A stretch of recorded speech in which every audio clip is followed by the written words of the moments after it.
they need to get something to eat. Nangamba tugende ku store bafunire ekyokulya. So nentula mu mmotoka ye ne batusuulira ppene era ng'omuntu anaagwa mbizibula ko omutima ne gunkuba ng'emmotoka ye gugigaane then ne mugaane gwe kangendere mu mmotoka ya gaye bamuyita Solid kwenedda nze nyini kwa lochali ofa bamuyita Dumba Adams era we South Africa mukwano nyumba ya Kenzo nanga ne Dumba Adams yagamba ino tusinkana twende ku ssente nze nkutwala kati zije mmotoka zoli mune kati birina bwembigatane nga kala tuletugende tufune emmere tumale shoot tugende wa Dumba okitegeera kati kwe namaliriza mu mmotoka ye so watula mu mmotoka ya Deno Chiunya yes. Muna yes then what happens next? Kati Deno Chiunya n'atuvuga n'atutwala n'anvuga nalimu naye no yalimu ne muganda we yali ayambadde t-shirt ya Red and Weasel era nga njagala nnyo Red and Weasel n'avuga kati Deno Chiunya ye muntu ayagala ennyo abagenyi ate bw'abeera n'omuyimbi aba ayagala akuzunze buli wamu buli omu akulabe nti obadde naye so n'asooka nvuga n'antwala ne muganda walina gye yatuyiseeyo ne tusanga bannayuganda abalala ne batusanyukira ne tukuba emboozi naye nga nze omutima gwange tegundimu bulungi kati tugenda tutuuka Etafontaine we bankubira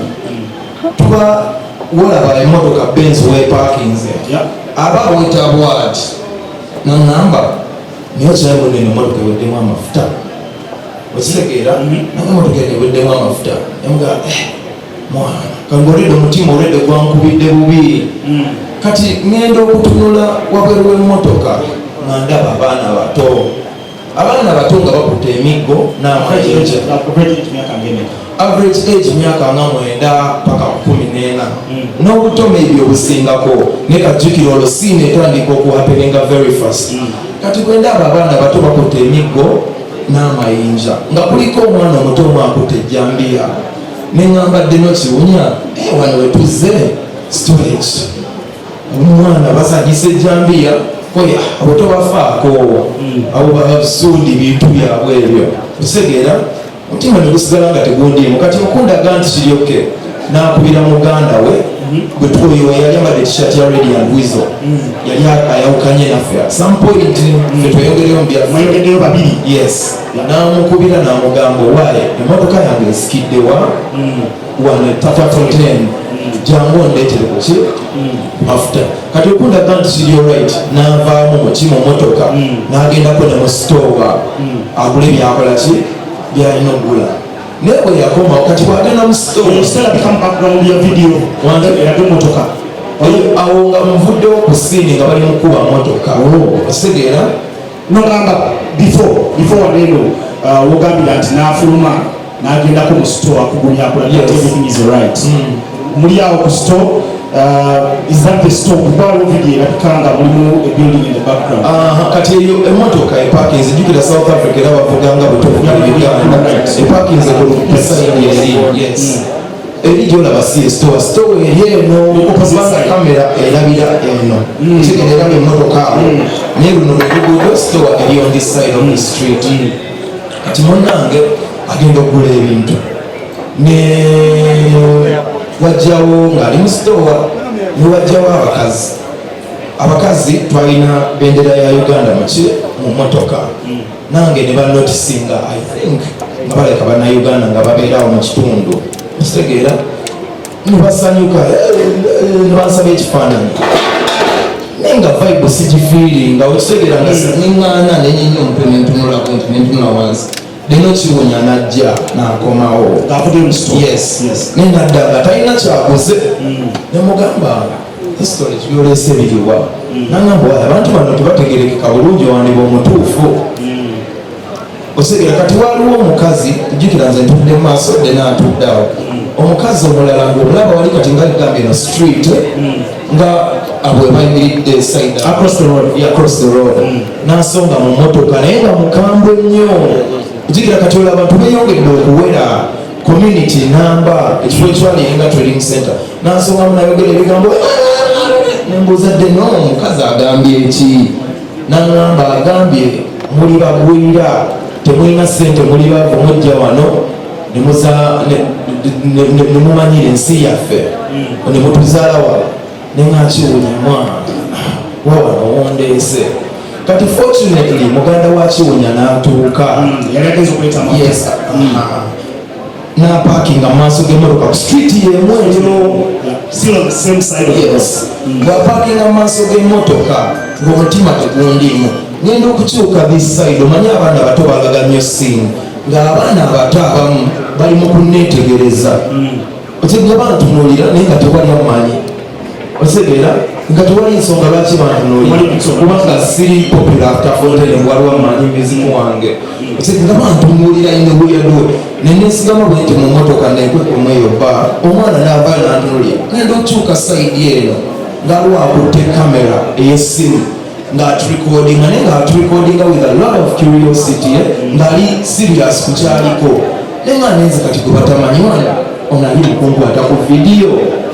omugo ne gudduka ne ŋŋamba bwe tubeera e Uganda ne tulaba nga batta abantu tubalabira ku videos zino bannange no tebanga yo vidiyo yange entwala osegera kati bankwata nyina Kiwunya story ngenda okuwulira obuyimba butandise kiri kyenagambye kyenabuuza gali gwe bayita plan batandise okuyimba nnyimba zaabwe z'obuwanguzi yes nembuuza Kiwunya muganda wo aleese amafuta naŋŋamba azze ajja muwe sente agenda aganone nemugamba bro naye bw'oba owulira nga gw'otidde genda otuule muli ogende naye mukoleki muleeta amafuta nemugamba oke naye nga mbaza ebweru nemala nenzigulawo omulundi gumu ng'emmotoka ngira abaweeri nenziruka 10 mba nziruka ku mmotoka ne bankuba ejjinja eryasooka mu mugongo bwe bankuba nziruka ekiro kyonna kyagamba omulundi gumu nze olulimi sirumanyi emmotoka eringa bakameramani we bali awo nva wano wentudde wennyini otegera olwagulawo nti oluggi nga sinnalugala ejjinja ne linkubibwa mba nziruka ku mmotoka ne baleekaana bonna ng'ekyalo nga bangi otegera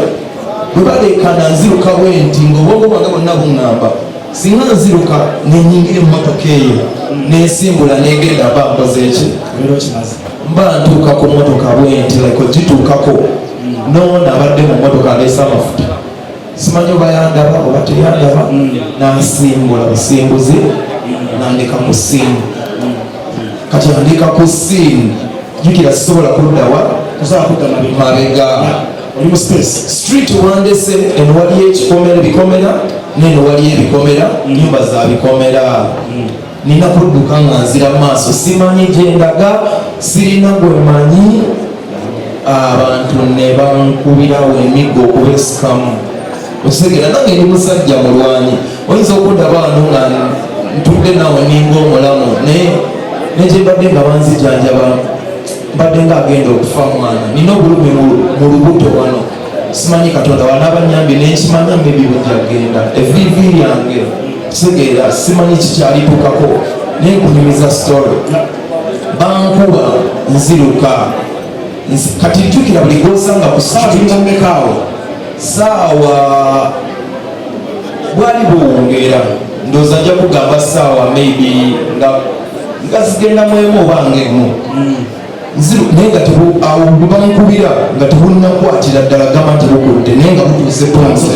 okukwata nenziruka emisinde ku street naye gomanyi omubbi nga buli ali ku street akuba bukubi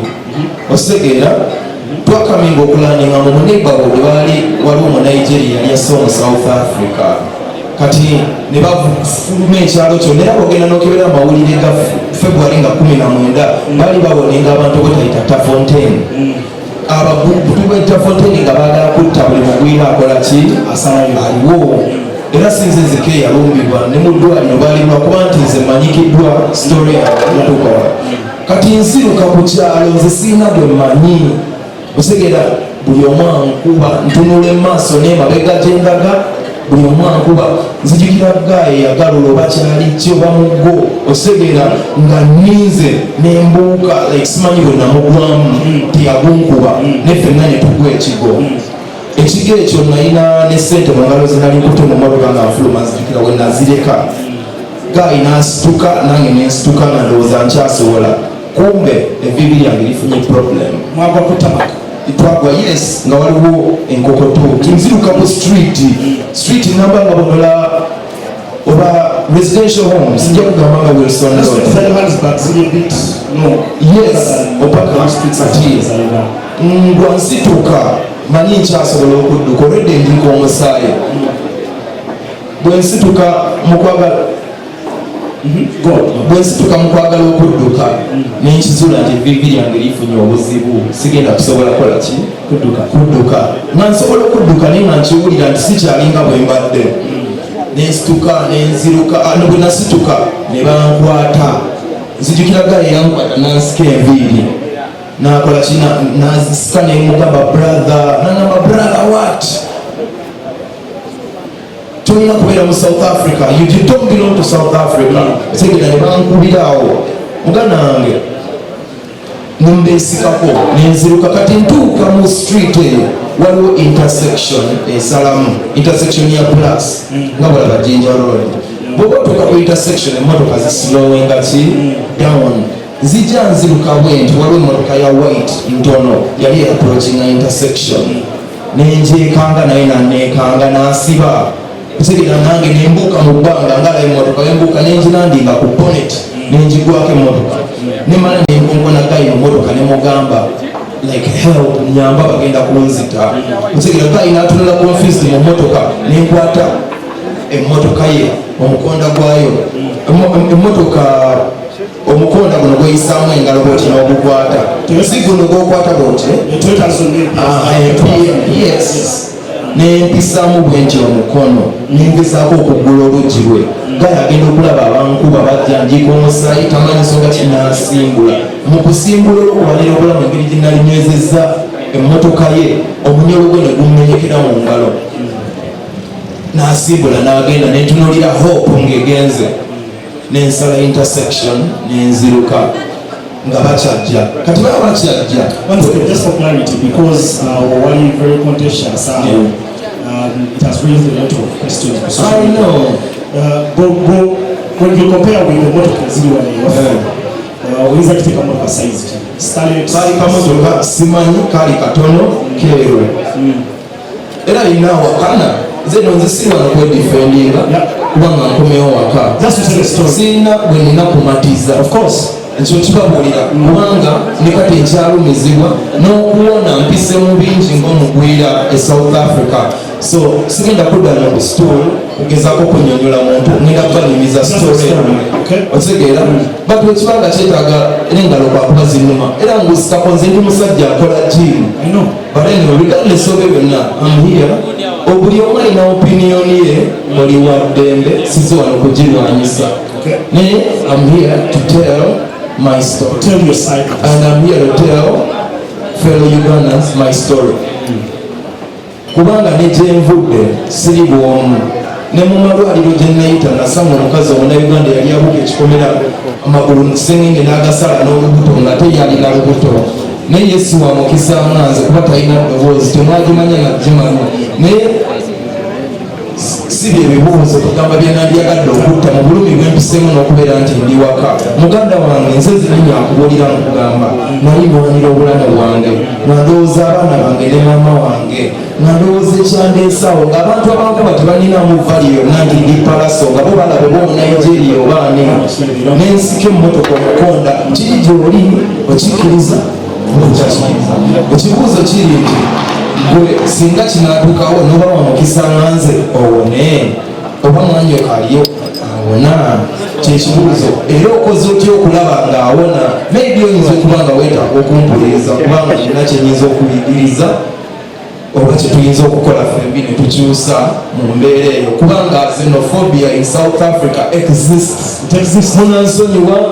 I'm not here kuswaza nsi obaki I'm speaking my story. Xenophobia exists. South Africa is a very beautiful country. Otambula, there is so much to look at. There is so much to learn. It's a happy country. Bakuba pate enyuma. Naye ekiro abantu bamanyi gali mu bantu abantu abatasoma omuntu buli tugenda kutuuka wa so omukonda gukutuka emmotoka nesimbula nensiramu nensikuba intersection nengisala kati ngenda okudduka ku intersection ngenda okyuka bwenti ngenda okulaba abantu tebakyangoba naye nga webali kumbe waliwo emmotoka ya poliisi egyebayitamu etaddeko ebitaala okitegeera emmotoka ya poliisi nejjanga etaddeko ebitaala nenkyuka nenjiraba nga bali distant bayimiridde era obalaba mu video nga bakuba emmotoka bagamba hide your face batya okuba-identify ne baslowinga nenfukamira mu kkubo nempanika emikono nenjiwuuba nenkabira poliisi ngeri mu distance poliisi distance simanyi branch yinza kulaga wano poliisi nentunuulira jukira eri ku intersection gyensaze neweta ku intersection nekirira negenda to a different direction. Yes. Abantu ne baddamu ne bawaga ne bajja nenziramu nenzuka naye nga amaanyi gampeddemu nenyambuka waggulu waliwo ekikuba ekyali kyambuka waggulu nenyambuka nentekinga left nziruka ntekinga left simanyi wegendaga nensanga bagaali nga balinga about 8 of them nga bakuba gaali yali mu Nigeria. Just because you think you're from Nigeria, n'omukuba n'omukuba n'omanyi omu Nigeria ng'apambana naye nga simanyi nabe kati bwe mbalaba jjukira ebiwundu byange byonna bwe mba nkoze bwoti oyinza obutalabako n'eki okitegeeza yes kati bwe mbalaba neŋŋamba bali bagenda kundaba nga njika omusalira baddemu ngwebbuzibu nenkweka bwenti ebiwundu byange nga bwentambula ne bantunulira naye olwedde balina omunyama gwe baliko nga simanyi waayo ngenda okutunula on my side ngaliwo high school erita Fontaine nga gate yayo eri halfway open school gate neŋŋamba of course the safest place in any community is the school church. Yes. Nempeta mu ssomero ngaliyo garages ndozo ba buses parking oba van ezireeta abaana naye jjukira engeri gye buli ekiro nga tewali bantu abakuuma nga wakutte nenyingira garage nga nziguleko bwete ekitundu engeri zigizikola zambuka bwesi nga nziguleko ekitundu nenziruka nenjiyingira yenjigwamu nensooka mbeerawo nga simanyi kiddako gaayomu najja omusirikale ng'alina pistol yes najja naŋŋamba beeranyamye eyo vaayo nemugaa muganda bagenda kunzita nagaa bagenda kuttira kyoli mubbi mugaa ndi muyimbi ba Uganda nze simanyi kiriko simanyiwo wano bantu banguddeko bankubye mpitira poliisi nasooka agenda ku geeti n'agigaana nzeeyo munda mu garage nasooka agalirayo abantu wabero kuki kusoeti y'essomero n'amala n'akomawo naŋŋamba kati ogenda kola otya anyambe ekintu eki ita poliisi ejje ebenzija wano naŋŋamba akatekati nze pite poliisi ejje enzize mu pepawaaka ate nga yayingidde atya yazze atya beera awo abantu banaagenda naonogende kati n'omutima era ne guddamu ne gunkuba neŋŋamba naye kati noono mwesiga ntya ositegeera like oba naye alinda because naye alina ebizibu byengasikaliso no azala tomanyi g'oli naye mu South Africa tomanyi oba naye alina intentions ennungi oba embi kubanga abantu abalungi gye bali n'ababi already nze ndi traumatized awo simanyi bwe ngenda vaawo simanyi oba ngenda vaawo nga ndi mulamu jjukira ebisago bikyali fresh ndi mu bulumi obuyitirivu simanyi oba bankubya wagenda okunzita ngenda okukebera mu nsawo nali nyambadde skinny jean ng'essimu yange esigadde yali wano okugona omukono nenjijjayo nendowooza gwenyinza okubira nenkubira abantu be South Africa abamu be nasobola naye nga nakubira Sufi ne Solidi bantu bakyali bange naye nga nkubisa WhatsApp ng'essimu tekola ki nga siina no nina line South Africa naye ng'eriko data naye nga teriko airtime otegedde kati nenkubira ku WhatsApp nga tebalonda nendowooza kyenyinza okukola naye nga kangende live ku ki Facebook nyonjobere location ndekabira abantu kubanga banonyiza okubasiga vaawo nengobwenga live nentandika kati live abantu gye balaba eyo nentandika okulabira abantu mbanyonyola kiki ekibaddewo kitegera ndi muhora esembayo mba nkyayogera nammwe wabweru newavaayo emotoka ngaeva muki mu ssomero nengenda nembasiibula battery yange yali egenda kuzikira remember nembasiibula like nenziruka nensanga omukazi yali mu motoka nemugamba maama wange bankubire oli muzadde nyambozi gye wano nangamba abo abantu betafontaine nze nfulumye wano mu motoka yange osigera nenzirayo mudanga simanyi kyakukola gaayo oyo asikaali newajjawo asikaali omulala owokubiri ng'amuyise oba yali supervisor we simanyi namugamba alo gaaya ali wano naye abantu abolaba ebweru bekalakasa lwaki gaayi najja gaayi nemugamba nagamba nange nva Congo nagamba naffe wano tubeerawo nno bulijjo nze mbeera Natafontaine nanga neffe tuluddewo ate twatandika tukola deliveries saabamu bayinza nokuba balowooza tuli baki ba South Africa nanga naye nkimanyidde ddala kati kyoba okola nanoonya kyayinza okunyama nagamba kankubire poliisi ye Tafontaine segera nakubira poliisi ye Tafontaine olwedde ne poliisi endala ngaebadde nnoonya olwa live gye nakola okitegera after nayogera ne Interpol ya Uganda ne baŋŋamba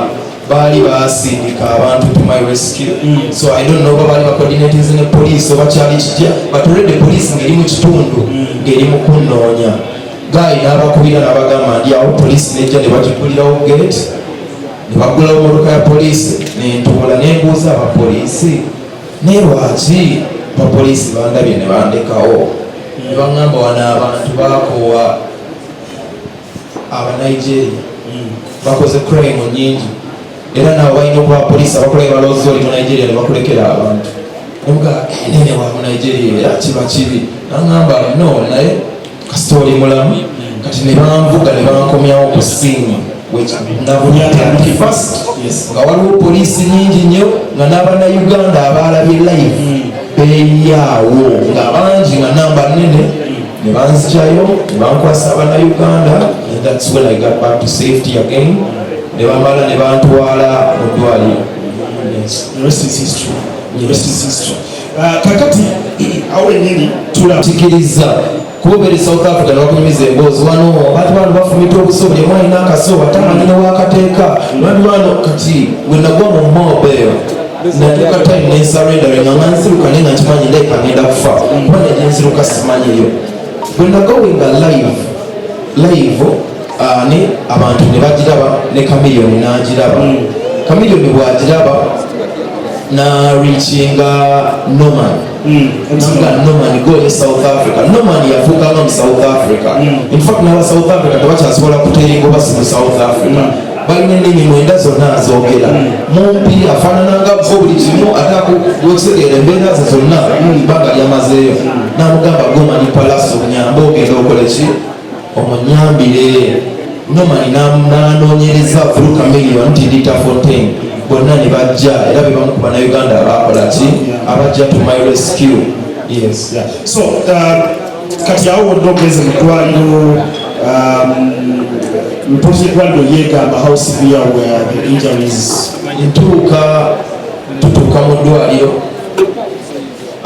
tuyingira mu ddwaliro batusaba ssente za consultation nze bankuba ssente zange zonna ne bazitwala Norman ne Juma promoter yali antudde ne basasula ssente za consultation nentuuka mu ddwaliro ne batuuzaawo naye nga era nga tebakuliiko nnyo nsegera ngenda okuyingira munda nga waliyo abantu omu yali ava Congo motoka ye bagibbye oba bagyokyeza nensanga omukyalo Omunnayuganda nebagamba ono yateye munno yakajja ali lubuto yakajja kati yamugudo tazimanyi yagenze naye naayita eyo bamukubye nga usenge nga musaza amagulu amusaza olubuto abadde alubuuka nanga nekwese mu toilet poliisi nejja nenzigyayo ne bantwala ew'omusawo omusawo n'ambuuza ebibuuzo bingi, obeera wa oli muyimbi, oyimba oti, oyimba biki, namala naŋŋamba nina okuhandolinga carefully, nyinza okukeera enkya ebibuuzo ne bidda nga siina bwe mbyakolaki, bwe mbyadressinga. ne munawoke ne banfunira bakagaali ne bantwala ne basa ne bankuba empiso za pain ne banjanjaba ebiwundu bye nali nfunye ne bakola tebalina nyo na analysis gye bakola kati nga ku pains ne zinuma muno ne muno ne basaawo osegeera ne banjanjaba at some point eddagala ne likikinga eni obulumi ne bugenda nempukira nga consciousness yange ekomyewo ne bansuzaawo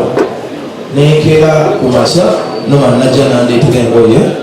nanona banga nebafe then bwannona netudde ewaka ono omwami Mr. Tomani nankubira essimu ng'ali concerned nagambayo muganda wange mpulidde byakutuuseeko nga kibi. South African? Yes, it's South African. So as I'm talking about him, I think it would be great I use English so he knows what I'm talking about. Okay, so I can keep on my language. Nankubira naŋŋamba owaaye nga byakutuuseeko bibi nga bibinjo nambuuza oliwa nga ndi waka naŋŋampa addresses gye nze simumanyi. Then he came home. Natula nange, he sat down with me, he looked at my wounds. He was so desperate. He was desperate and he needed medical attention because I told him about the pain in my stomach and in my and ngebudu byange bishali fresh. Mambi nawulira bubi.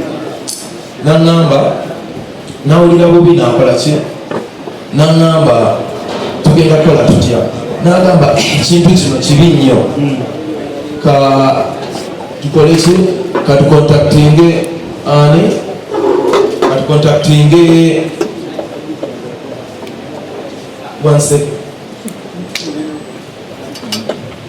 omukulu mukubireko mubugalo n'obumeya tukulu.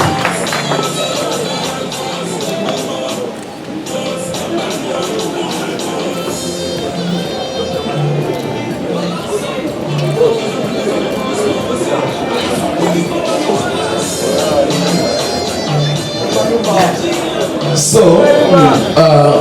nga tubadde tugenda mu maaso omusajja ono omwami ono bambi nawulira bubi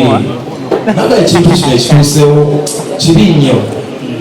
tukontaktinge nana gavumenti yano tekwadde yadde obujjanjabi nemugatempadde nambuuza kugenze mu ddwaliro nofuna nemuga nagenzeeyo naye saategedde kituufu kiki nanga nkatukola booti soka ogende bakuwe medical report yo tukole ki tulabe tutandikira nenzirayo ku ddwaliro bwe natuuka ku ddwaliro ne bansaba runs 600. That's about how much? Runs 600 ndooza emitwalo ayino nga 2 zimanyi $50? runs 200 okumpa report naye njagala otegeere ntuuseyo ebyantwala byaggwadda bankubye ndi bulumi sente zange bazitutte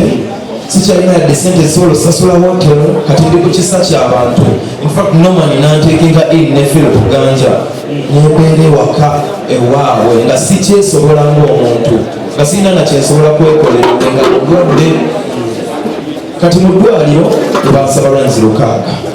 neŋŋamba oke neŋŋamba noma nebasabye runs 600 noma naga najja naabakayanya nnyo lina eddwaliro lya gavumenti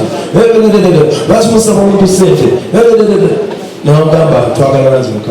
noma nagakale nagenda nafuluma ebweru napalapalanya naddanga olina runs 600 najja nazo naganzifuna namuga agenda otuule wali netuula ku reception wetuula ku reception ngawaite eddakiika nga 2 nga teryatuliko omukazi najja nagamwe lwaki mulindira wano netuga tubaluga tulindire wano tulinda baluwa gende mulindire eri natusindika ewalala netugenda netutuulayo netusangayo omulala amwagala ki tibaluwa yaddwaliro natuza wali mugende mulindire wali netutula nga kiri fane then wabawo omusajja omu ne baŋŋamba yogera n'oyo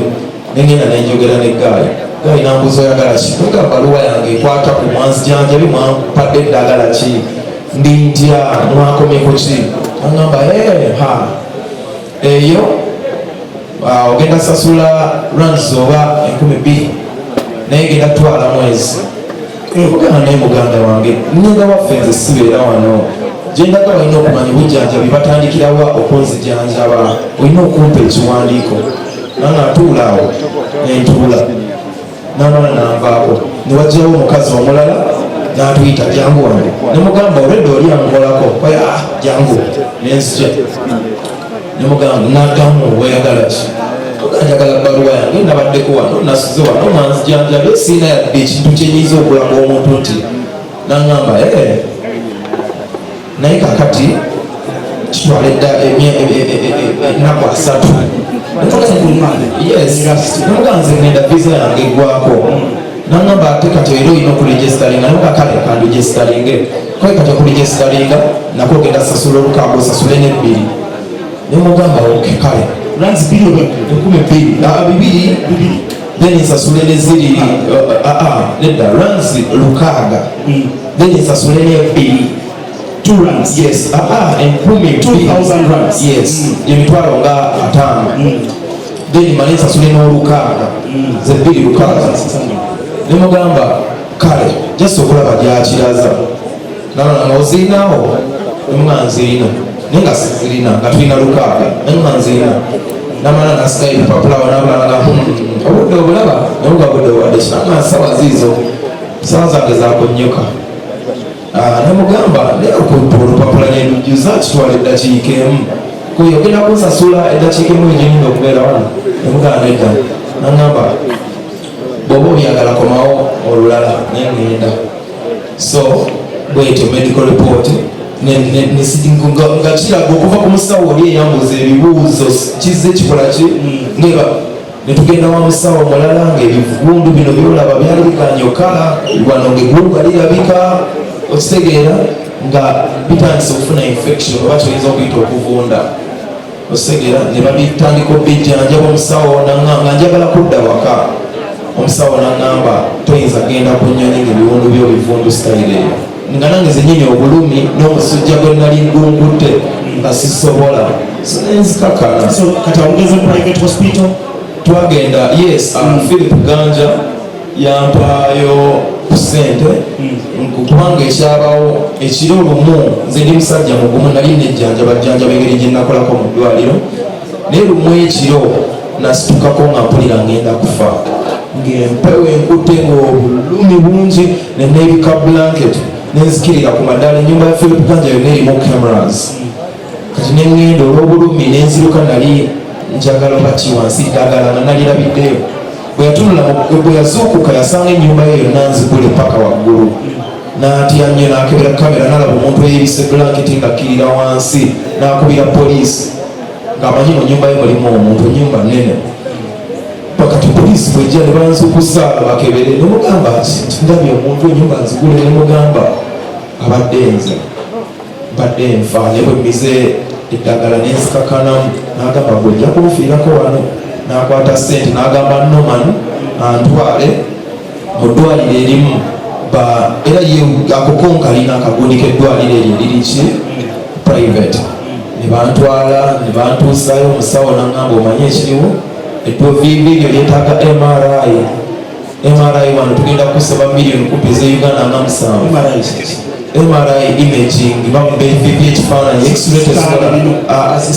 MRI bane balaba kyekiri munda omwo lwaki liganya okukakana ne bananga n'ebirala ebya imaging endala era MRI ejja n'okulaba ebikuluma mu lubuto so nze tibadde nsaba nviire ku biwundu byo bino mbijjanjabe bikale infection egende era byakatandika okukala bijjanjabe infection egende osobole okuddewa mubonadde wamu osobola okweyongerayo n'obulamu n'obujjanjaba mpolampola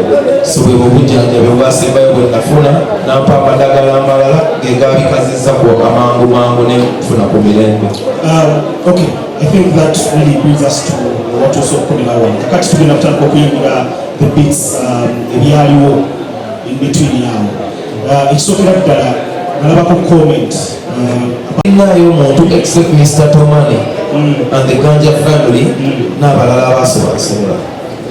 ne Mr. Dr. Malinga tewaliyo muntu yenna yantuukirirako oba kala okuŋŋambako ng'ovudde ku bannayuganda bannange bakyaliba nga talking about omuntu alina responsibility mu government tewaliyo n'omu okugambako nti owaayo oli bulungi okitegeera. Then netukulabako n'omukyala Mama Yvonne Chakachaka. Yes. How does she get to know about your story and how does she come into the picture? Mama Yvonne Chakachaka yali mukwano nnyo gwa Norman. Balina relationship yaabwe nnyo. Kati Yvonne Chakachaka yakubira Norman n'amugamba waawe nina amawulire gensoma waliwo wano omwana Munnayuganda gwe bakubye ani oyo. Norman n'amugamba bamuyita Palaso muto wa Chameleon omujjukira omwenge w'Uganda muto weddala nti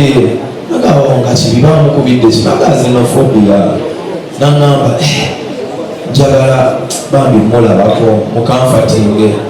kubanga ebiseera ebyo nali nnyumirwa South Africa banenga nnyumirwa kasita baamala okunkuba obulamu bwonna ne bukoma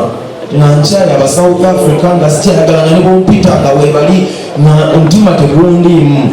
paka bweno mitinga Dr. Malinga n'antwala ewakaawe mu nnyumba ye netubeerako mu studio ze n'antwala teyakomaoko simanyi bwe yali akikola therapeutically ng'amanyi mbeera mwendi n'antwala mu kyalo ewaabwe ddala gyava gye yazimbira mama we ne jjajjawe ne baganda be osegera ne bajja ebyuma bya studio ebirala ebyali Bulaya na studio era n'amala n'anzirayo n'antwala ku kyalo nga olabira ddala ekyalo ekitayinza kuba safe naye nga ye bamwagala nnyo nga legendi waabwe abantu bamulaba ne babuuka mu mamotoka oti abantu boolaba nti ate obadde obatya nga bamulaba ate bumuyimbi waabwe bamwagala nnyo n'agula emmere nga omanyi superstar is so humble n'akyama ku kafongo babona olaba wa nga kakyalo n'agula olusaniya n'agamba olyaki olya ennyama olya enkoko olya ebyenda olya omutwe gw'ente wano tugulya nga making a feel at home. So n'agula plata y'ennyama ne tutuula ne tulya as a family nga naye bw'alya ng'abantu bakuŋŋaanaawo n'ababulira kati abo baganda bange mukwano gwange wuno yazze mwamukubye nga ba feeling somebody n'atwala n'atushaze ewe n'entulako ogwasookera ddala n'aba South Africa nga njagala manyi obwongo bwabwe endowooza yaabwe like lwaki n'entulako n'abavubuka ne mbabuuzawo buli munakuwa entegeera ye you know n'amala n'anzjawo n'antwala mu studio ne Mr. Tomani ne bagamba kati tugenda kukyusa n'aŋŋamba nze nsobola okwogera aba South Africa ne bawulira oli muntu mulungi ekintu kino kibi nnyo waze kola bizinesi mu nsi yaffe oli muvubuka muto tolina gwolobeza ozze ku visa kintu kibi nnyo naye engeri yokka eyo kikola tell your story tukolewo ne difference n'agamba ngenda kwogera n'aba South Africa mbakakanye naawe tell your story on behalf of other foreigners, Nigerians, Ugandans, Tanzanians, buli muntu anyigirizibwa mu South Africa kuba gwe wali obaddeko South Africa okimanyi nti si ensi gy'osalimbiramu n'ovaano n'odda wali ng'oli mugwira. Yes, n'agamba ngenda kyuse ekyo ne tukola oluyimba baluyita Africa Show Me Love. Ne Tomani n'atuyambako ne tufuna yafunye producer bayita Shizzy owa David yakola Blow My Mind yalukoze na yes Katonda akola ekyokola na posting the next day God works in mysterious ways osegeera kubanga bingi project nene n'aŋŋamba kosa eddoboozi lyo okole difference anti ogambye olumirirwa nga banno babakuba nga naawe kikutuuseeko osanga kikutuuseeko kikuyitemu omanyi ogenda n'otunula n'olaba Ethiopia batta Haile Selassie era mu Ethiopia yamuzata naye nga balina intentions ezimutabalala n'otunula Lucky Dube era ba South Africa bamukuba amasasi n'otunula Bob Marley era ba Jamaica era ba story bwegigoberera so n'oliza olima n'agamba how long are they gonna kill our prophets while we sit back and watch kubanga feffe nyini tuli instigated, tuli so divided ng'Abafirika. Tine Mufirika munno omulaba nga mugwira kubanga avudde Sudan. N'otugala okugamba bannaffe nti mwe tetwalyanga nammwe n'otekawo ekigambo ng'ekyo naye nga gwe tumanyi buzito bwekitegeeza nti mwe tetwalyanga nammwe. Laba nze n'abakwano bange bangi Abasudaani tegeera mpulira bubi nga mbadde naye kuba mbeera nabo naffe ffennyini olumu tuba xenophobic n'oyiteyo olinaga Busudaani mwana n'olya mumeri mu mutima naye omuntu gwavuma nga muntu mulungi gwemmanyi. Kati anyway Mama Yvonne n'atuwa invitation n'atugamba tujje tumusange tumulabe n'abaana baalabirira ina foundation, n'atukubira essimu n'atuorganizinga n'atuwa ne ssente z'amafuta netugenda netumumiitinga naye n'antambuza through South Africa. In fact ekyasinga okuntakinga kyenjagala obagamba Uganda bannange senti buli mu South Africa mubi era tobeeranga eyo n'oboogera obe banayagala okutta abantu oba n'onyiga kubanga natuuka ewa Mama Yvonne ng'alina gayi gwakola naye alabirira abaana bange ne bamunyumiza sitole yange n'awulira bubi. Tuba tusimbula n'angamba brother before you go I am a professional. Can I please wash your wounds? Segera netutuula ewa Mama Yvonne gayi n'asumulula bandages yo gayi ali mu kifaananyi akutta akaana ng'ona Mama Yvonne bwe yakuli yes n'aleeta rubbing alcohol n'annaaza ebiwundu byange eyo niyo twasomanga mu Bayibuli ng'akulaga omukwano nti ng'akoze bubi yadde bantu bange naye n'annaaza ebiwundu damu n'abizinga tugenda ne Mama Yvonne ewaka we yakulira n'atulagawo bityo n'amala n'atuta netweyongerayo n'obulamu bwaffe. Bw'otunuulira South Africa generally right now, how can you describe it? South Africa, I would like actually to know what your numbers are. Yes, South Africa to me is a place I grew up loving. There is so much history about South Africa. I learned about Steve Biko, I learned about Nelson Mandela, I watched Sarafina, I watched Yankee Zulu. We went to school about some history of South Africa. Mumani, tulabe movies za Shaka Zulu. Netukulanga twegomba nnyo South Africa. We grew up admiring South Africa. I can speak for myself. I grew up admiring South Africa so much. And this was my first chance to finally go to the land of my dreams. When natuukayo nengamba n'abakyali bange mwana see the Europe of Africa. Yes, the Europe of Africa is the superpower of Africa. Osigera bayina so much to share. And I enjoyed every bit of South Africa. I see much thing. South Africa has a very beautiful side to it. Everything is beautiful. The clothes, the roads, the houses, the scenery. There is every reason for everybody to have fun in South Africa. But my brother, there is a dark part of South Africa. The dark part is very dark. It is very dark. There is an evil side of South Africa, and it is very evil. Oyokwata akasona akakufumita dakikezi Uganda benyini bagamba nti wano okufa is nothing. You know, if the Ugandans say it, they're like, here Danny, it's as easy as go buying water from the shop. You have to be very careful. Even the Ugandans there asked the guy, why did you take him to Tefontaine? But okay, why wouldn't I go to Tefontaine? We are Africans. Before you Ugandan, before you South African, we are Africans. These borders, like my brother Malinga says, Dr. Malinga, were created to divide us. And we have become so divided that we started to see each other as foreigners. South Africa aina dark side muganda wange. Ekiro okufa kyangu nnyo buli mwana emmundu. Abagwira abantu bozonayita batena n'abavubuka. Abavubuka bo bamanyi mbu abagwira ffe tututte emirimu ensonga lwaki baliyala. Ffe Abannayuganda tuva eno n'ennaku yaffe ne tukola emirimu gya layisi. Ye n'aguganga ate ye bw'aguganga n'afiirwa kuba oli ayina owa layisi. Ate katonakyabaabagwe baganda baffe abo abavuga zi delivery bonna bayita mbuzibu bw'amaanyi kubanga mu South Africa mu omutuuze alina amaanyi mangi agasinga n'aga poliisi. bw'aba nga yasazeewo ne poliisi emutya ate nga talina budde nawe nyini bakimanyi mu bo, but dark side eyo is the part we all need to work upon. Naffe ffennyini ng'Abannayuganda twekubamu mu mitima nga tugobaganya Abasudaani. Osegeera tukirowoozeko edda nze nawulira nze nakulira mu Buganda nga tuli Abaganda nga bavuma n'Abanyarwanda Baganda baffe basisita baffe mwena mubiwulidde abakulidde mu Buganda lwakuba mutyo byogera nti bibaswaza. Osegeera ffenna nga tuga abantu bavuma Abanyarwanda batudde bafuuka Baganda baffe tubazaddemu n'abaana. In fact Rwanda is one of the most beautiful countries. Bakyali bange mbabuulira bangi muli ku social media oyinza okuba oli mu buliriro ng'oli eno oyogera nze story yange oli mugiwa